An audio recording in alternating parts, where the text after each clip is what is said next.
Quand on a vécu un burn-out, c'est hyper fréquent de se demander si finalement on a besoin de quitter son job, voire de complètement changer de job pour s'en sortir et finalement pour aller mieux.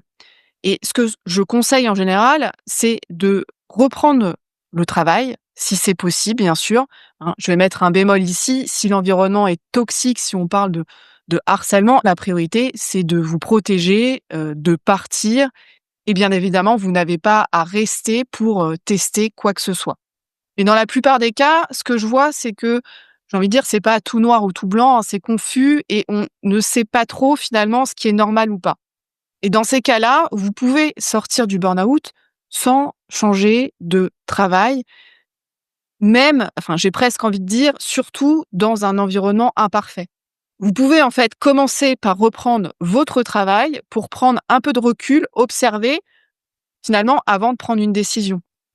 Pourquoi? Parce que ça permet de faire le tri et de comprendre ce qui vient de l'environnement et de comprendre ce qui vient de vous, hein. J'aime bien prendre l'image du puzzle. Finalement, il y a des pièces qui sont à vous et d'autres qui ne vous appartiennent pas. Et si vous partez sans avoir pris le temps de regarder ça, et en fait, vous partez sans avoir compris ce qui vous a mené au burn-out. Et finalement, vous risquez de l'emporter avec vous. Parce qu'en fait, votre cerveau, lui, il ne va pas changer. Et du coup, vous risquez de recréer exactement, enfin, les mêmes conditions ailleurs, même si c'est avec d'autres collègues, dans une autre boîte. Parce que vous reproduisez exactement les mêmes schémas. Et la deuxième raison, finalement, c'est que ça vous permet de voir ce qui change quand vous changez. Quand vous commencez à poser vos limites, à dire non, à ne plus répondre à vos mails à minuit, à arrêter de porter tout pour tout le monde, hein, vous testez en fait une nouvelle façon d'être dans le même environnement et là, c'est là que vous pouvez observer qu'est-ce qui bouge, qu'est-ce qui résiste et finalement comment l'environnement réagit. Et surtout, comment vous vous sentez bien sûr. Et même si rien en fait ne change malgré vos efforts, j'ai envie de dire ce n'est pas un échec. On va dire que voilà, c'est une donnée, une info précieuse parce que là, à ce moment-là, peut-être que oui, vous pourrez envisager un départ, mais pas dans la panique, ni en fait dans la fuite, avec de la clarté et un plan. Et je vous dis ça parce que je l'ai vécu moi aussi, hein. J'ai changé de poste, j'ai changé de structure et j'ai emmené, j'ai presque envie de dire, j'ai trimballé mon burn-out dans mes valises. Et souvent, on me dit: «Oui, j'ai démissionné et je me sens soulagée». Bien sûr, c'est normal, hein. Vous avez enlevé un poids énorme, mais ce soulagement, ce n'est pas une vraie sortie du burn-out. Parce que quand vous partez sans avoir fait le travail à l'intérieur, vous passez à côté de ce qui vous a mené là et vous risquez de croire que, en fait, tout venait de l'extérieur, que c'était juste l'entreprise, le job, les autres, alors qu'en réalité, certains mécanismes sont encore là et ils vont se rejouer ailleurs, dans un autre cadre. Surtout si vous êtes perfectionniste, engagé et que vous avez l'habitude de porter tout pour tout le monde. Donc vraiment, ne pas changer de poste tout de suite après un burn-out, ça donne de l'espace pour commencer à changer de l'intérieur et à prendre votre place finalement autrement, même si l'extérieur, lui, reste imparfait. Et à un moment, si vous décidez d'y retourner, en fait, il va bien falloir parler de la reprise. Alors, je sais que personne ne vous en parle vraiment. On vous arrête, on vous laisse souffler et puis un jour, bim, en fait, c'est marqué sur le papier reprise. Et même si la reprise, on va dire, vous terrorise, c'est normal, hein. Ce moment où on est censé retourner au travail, c'est souvent vécu comme un mur. Peut-être que vous avez retrouvé un peu d'énergie, que vous arrivez à faire des choses dans le quotidien, mais rien que l'idée de remettre un pied au bureau, c'est compliqué et ça vous fait peur. Et ce que j'entends très souvent, c'est qu'on peut réussir à refaire plein de trucs chez soi, mais le boulot, c'est un blocage. Et je crois que c'est important de normaliser cette peur, hein. Je veux que vous sachiez une chose, c'est que cette peur, elle est normale, elle est même logique en fait, quand on comprend comment fonctionne notre cerveau. Il faut savoir que votre cerveau, il est programmé pour vous protéger, hein, et il a ce qu'on appelle une triade motivationnelle qui consiste à éviter la douleur, rechercher le plaisir et économiser de l'énergie. C'est un vieux réflexe de notre cerveau primitif, celui qui nous a permis finalement de survivre, hein, d'éviter les dangers, de rester en vie. Et dans votre situation, il a enregistré que l'environnement pro, avant le burn-out, c'était dangereux. Ou en tout cas que ça vous a fait souffrir, que ça vous a mis en danger.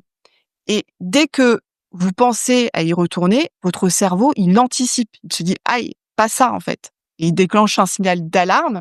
Ce signal, c'est la peur, hein, cette sensation de blocage, hein, de freiner des 4 fers. En gros, c'est comme si il vous disait: «Attention, si tu y retournes, tu vas revivre ce qui t'a épuisé». Et donc cette peur, ce n'est pas un signe de faiblesse, ce n'est pas que vous n'êtes pas prête, c'est juste votre cerveau qui fait son boulot, hein. Il applique encore un vieux logiciel de survie et il cherche avant tout à vous protéger. Il a besoin d'être rassuré, d'avoir de nouveaux repères, de reconstruire peut-être petit à petit un nouveau lien de confiance. Et c'est là que ça rejoint ce que je vous disais juste avant. C'est pour ça que de commencer par l'intérieur, avant de tout changer à l'extérieur, ça peut réellement vous aider. Parce qu'en réapprenant la sécurité émotionnelle, peut-être la sécurité corporelle, vous montrez finalement à votre cerveau, voilà, qu'il peut souffler, qu'il n'est plus seul et qu'il peut compter sur vous pour vous protéger. Et c'est pour ça aussi que souvent, j'insiste sur le fait que le retour au travail fait partie de la reconstruction. Hein.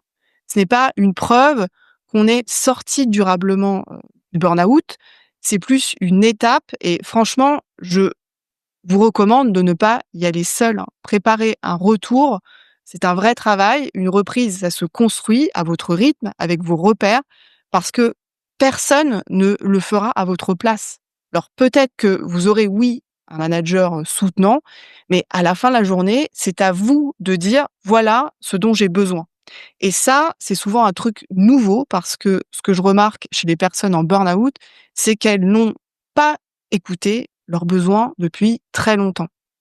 Et ce que vous avez compris pendant votre arrêt, il va falloir finalement le tester en conditions réelles, avec des collègues, avec des deadlines, avec des contraintes.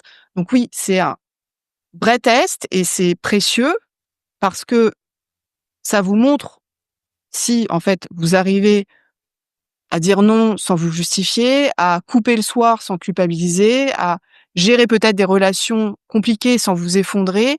Et vous pouvez aussi poser des conditions concrètes, comme par exemple, pas de réunion avant 10 heures, de vraies pauses, de vrais week-ends. Et ce n'est pas du tout un caprice, hein, ce sont, on va dire, les fondations pour ne pas replonger.